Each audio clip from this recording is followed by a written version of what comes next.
All right, if you're a small business or a large business and you need to count your money at the end of the day, this is a well-made machine. Now, it does have a connection that installs in the back, a power supply for it, and then all you got to do is plug it in and start adding your money in there. Now, we're going to test it out with a bunch of different money, and we're going to test it out to see how well it works with all this random money, especially number money that, you know, it's out of commission in some places or it doesn't exist. So we want to make sure it could count the money. So let's go ahead and try it out. So the way it works, you have to input your money in the back, right? Big stacks not available, small stacks, right? If you can, right? So we're going to turn it on right now. Let's go ahead and turn it on. In the back, there's a power button.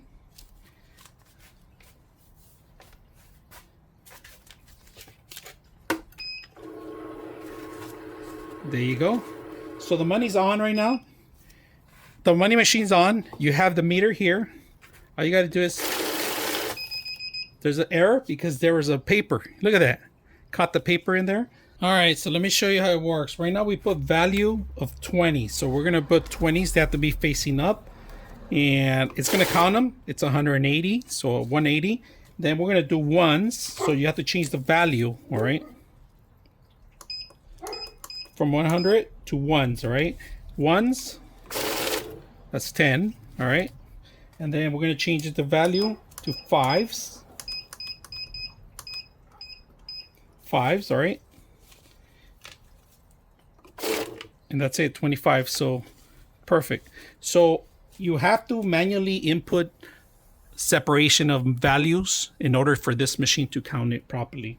So like I said, reset values of 5 right now. We have 5. Put it in there. You have a 5 here.